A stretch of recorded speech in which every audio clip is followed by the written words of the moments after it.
이것도 신용하는 걸까요? 아니면 이걸 통해서 아까 그런 노림수, 야, 야당 대표 만났더니 순 정쟁의 주제만 우리한테 주고 진짜 민생에는 관심 없더라. 뭐 그러니까 야당도 진짜 뭐 정치를 제대로 하고 있는 거 아니야. 뭐 이런 식으로 물타기 하려는 그런 수단? 뭐 정답을 다 말씀하셔가지고 결국 지금 이걸 함으로 인해서 대통령이 안 좋게 볼 수 있는 부분은 극우 보수나 이 지지층으로부터 야 너무 굴욕적이다. 당신 뭐 하는 거냐. 이런 욕 얻어먹는 거. 너무 모욕적이다. 이런 소리 듣는 거가 이제 안 좋은 거지만 반대쪽으로 따지게 되면은 정치적으로 얻는 것은 지금 우리 최 기자님 말씀하신 바로 그런 부분이란 말이죠. 그럼 이제 둘 간의 상관관계를 따져봤을 때는 어느 게 조금 더 본인에게 유리합니까? 조금 욕 얻어먹더라도 봐라. 나 전략적으로 이렇게 명분을 쌓아줬다. 그리고 결론적으로 총리에게도 내가 지금 여기서 해냈다. 그러면서 이런 것과 플러스 내가 지금 이 이재명 대표나 뭐 이런 야권 대표들이 가지고 있는 사법 리스크 관련된 거를 나를 쳐다봄으로 인해서 이 사람들이 하나 좀 더 마음속으로 좀 생각하면서 결과론적으로는 좀 쫄았을 것이다. 이런 얘기를 지금 해주는 거예요. 이렇게 해주면서 어쨌든 우리 입장에서는 할 만큼 했으니 이제 모든 나쁜 점은 전부 다 야당한테 넘기면 된다. 요 얘기를 좀 하려는 것 같고 실제 만난다고 해서 현실적으로 뭐 특검을 받는다거나 이런 얘기 나오게 되면 아마 난리가 날 겁니다. 그렇죠. 네, 그렇기 때문에 지금 이거는 그냥 노림수 플러스 얄팍한 일단의 계산 뭐 이 정도인 거라고 좀 봐요. 뭐 여기서 뭘 하겠어요, 솔직히 말해서. 그렇죠. 저희가 딱 두 가지 같아요. 하나 이미 나왔잖아요. 야, 내가 너를 국정 파트너로 인정했어라는 얘기잖아. 그게 뭐 대단한 거라고. 아니, 고마워해 이러는 당연히 거지. 야당 당대표는 국정의 파트너인 거지. 무슨 뭐 그걸 뭐 지금 와서 갑자기 2년, 그러니까 근 2년이 되니까 야, 이번에 만나는 건 당신을 국정 파트너로 인정했다는 건 대단한 거야라고 하는 설명을 하는 거 하나 하고. 서훈이 만극해야 되죠. 우리가 서훈이 만극해야 돼. 망시야, 망시야. 망시야. 진짜 강력이는 리더십입니다, 이게. 또 하나 제가 볼 땐 하나 합의할 것 같아요. 자주 만나자. 말로만. 이미 전화통으로 얘기했지 않습니까? 우리 자주 만납시다. 밥도 먹고. 그 양반은 맨날 밥 먹는 거, 술 먹는 거 좋아하는지 모르겠습니다만. 그 정도 두 가지 우리가 다 나머지들은 앞으로 추후 계속 만나면서 협의를 해가면서 얘기를 하면 되지 않겠는가라고 하는 이 두 가지 외에 말씀하신 거 특검법을 오케이 해주겠습니까? 그 다음에 민생 문제와 관련해서 25만 원 지원하는 거요? 기재부가 저렇게 난리치면 실제로 수용하기 힘들어요. 문재인 대통령은 제가 볼 땐 자기 스스로가 그걸 지원해주기 싫어했던 측면도 분명히 있었습니다만 기재부가 계속 반대했던 게 되게 강하거든요. 전 그럼 이것도 안 되고 저것도 안 되면 그냥 그 두 가지죠. 뭐 당신을 국정 파트너로 인정해서 감사하고 자주 만나. 그 정도면 됐지 뭘 더 바래. 이러면 이제 참 난감하죠. 이러면 매우 난감한 영수회담이 되는 거죠. 알겠습니다. 영수회담 관련해서는 이 정도로 하고 마지막으로 국회의장 관련해서는 누가 될 것 같아요? 지금 친명 라인으로 사실 당대표를 위한 조직을 조금 꾸리고 있다. 이런 얘기 하나 나오고 그다음에 국회의장도 친명 라인으로 지금 조정식 얘기 나오고 좀 있지 않습니까?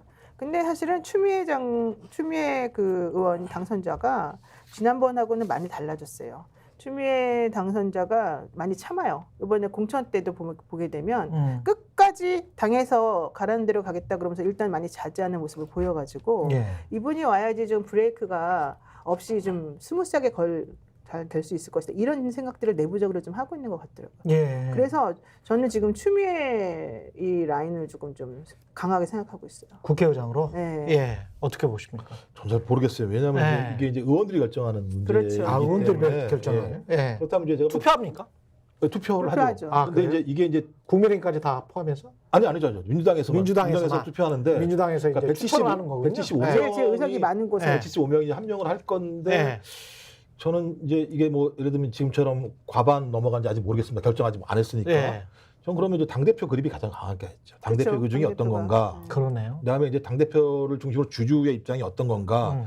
지금 그러니까 선수를 중심으로 하는 거니까 선수와 나이를 중심으로 하는 건데 그냥 원래대로 선수와 나이로 따지면 추미애 전 장관이 나이 많고 선수 같으니까 이런 건데 또 거기에 비하면 이제 또 의원들 라인에서는 또 조정식 의원에 비해서는 또 예를 들면 신뢰감이 떨어지는 측면이 분명히 있어서 저는 위에서 좀 정리가 될 거라는 생각이 들고 그 정리가 되는 게 국회의장만 정리가 되는 게 아니죠. 다 정리가 돼야죠. 뭐 국회의장 그다음에 저기 원내대표 이렇게 쭉 당대표를 쭉 라인들이 분명히 있어서 저는 그 정도 라인이 정리가 되면 그 정리된 방식으로 가지 않을까라는 생각이 들어서 대신 이제 남는 건 있죠.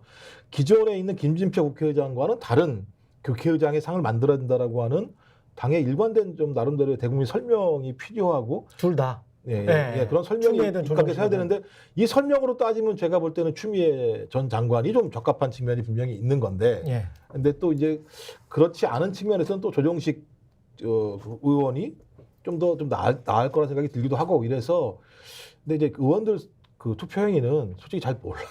그러니까 이 희한하게도 상징성으로 보면 조정식은 대표를 해본 적은 없잖아요. 당 대표를 해본 적은 없고 추미애는 대표까지 했고 장관을 했기 때문에 당 대표까지 한 사람이 국회의장 그다음에 이제 선수나 여성이라는 측면도 있고 여러 가지 고려하면 추미애가 더 무게감이 실릴 수가 있는데 조정식을 하면 조정식과 추미애가 그러면 행동이 뭐가 다를까?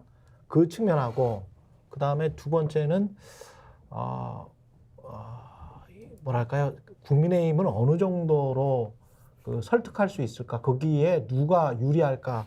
그 측면이 좀 그러니까 예. 이게 좀 시끄럽다 내지는 국정 운영이 그러니까 국회에서의 일이 네. 잘 껄끄럽게 이루어질 것이냐 아니면 그렇죠. 매끄럽게 잘 갈 것이냐 이런 걸 좀 따지는데 추미애 의원이 그래서 본인이 조금 바뀔 수 있다는 뉘앙스를 보이긴 했어요. 이 민주당에 있는 국회의원들에게. 예. 그런데 그럼에도 불구하고 이번에 정확히 말하잖아요. 나는 내가 왜 중립을 지켜야 되냐. 국회의장이라도 내가 민주당 출신이고 난 그쪽 위주로 하겠다. 이런 얘기를 아예 공식적으로 해버리니까 그러면 이제 국민의힘하고 전면전 하겠다 이런 얘기밖에 안 그렇죠. 되는데 예. 사실 그거를 민주당 사람들은 원했거든요.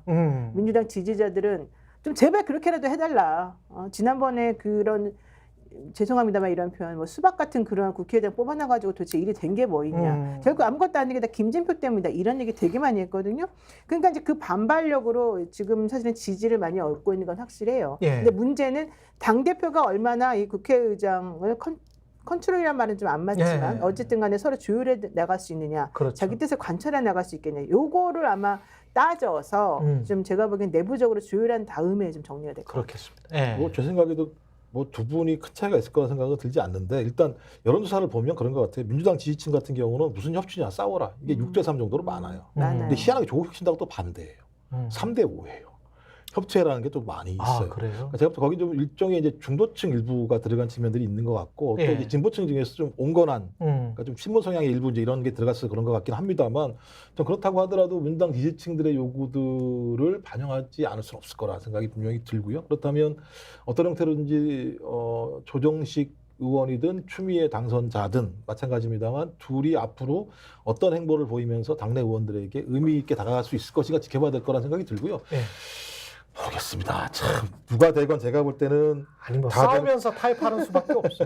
지금 그렇지. 상황은 뭐 그렇지. 다 무조건 타협할 수만은 없고 그렇죠. 싸우면서 타협할 수밖에 없지. 그게 야당의 본분 아니에요? 아니 싸우라고 준 거잖아요. 의사를 그렇지. 실제로는 예. 그렇게 이해를 해야지 어떻게 이해하겠습니까? 예를 들면 막 열심히 싸우다가 어떤 정확한 그 원하는 상황을 어느 정도 얻어내면 그 다음에는 타협할 수 있는 그렇죠. 거죠. 근데 그렇죠. 추미애 예. 의원 당선자는 좀 너무 자기 세력이 없는 게 가장 큰 문제이고 좀 너무 거칠어요. 겉으로 보기에.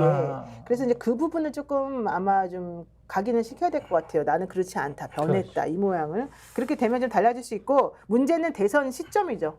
사실은 이제 이렇게 돼가지고 대통령에 대해서 특검이 그 대통령 일가에 대한 특검이 이루어지고 난 다음에 혹은 대통령 관련 특검이 이루어지고 난 다음에 결론이 어떻게 나올 것이냐를 봐가지고 사실은 앞으로 국회의장 할 일이 되게 많잖아요. 그렇지. 정말 중요하거든요. 이게 지금 조국혁신당이나 민주당에서는 탄핵 얘기를 안 하고 있습니다만 예. 만약에 이쪽으로 지금 가야 된다라는 분위기가 형성이 되었는데 조정식이 국회의장이었을 때 하고 추미애 당선자가 국회의장이었을 때 하면 두 개를 비교해 보세요. 탄핵 국면에서는 센 사람이 들어갈 수밖에 없어요. 예. 그러면 추미애 당선자가 있을 때가 훨씬 효능감이 좋을 거라고 본다는 거예요. 그래서 나중까지 생각한다면 제가 봤을 때는 지금 이 상황에서는 추미애 의원이 훨씬 더 당선자가 훨씬 더 가능성이 높아 보이긴 하죠. 예. 여기까지 마무리하겠습니다. 예. 위험하게. 노영희 변호사님이셨고요. 그리고 김정욱 정치학 박사였습니다. 고맙습니다. 네. 고맙습니다. 지금까지 저는 최경영 기자였습니다. 내일 돌아오겠습니다. 고맙습니다. 스픽스는 말하는 언론입니다. 대세는 유튜브, 그중에서 스픽스. 좋아요, 댓글, 구독, 알림 설정.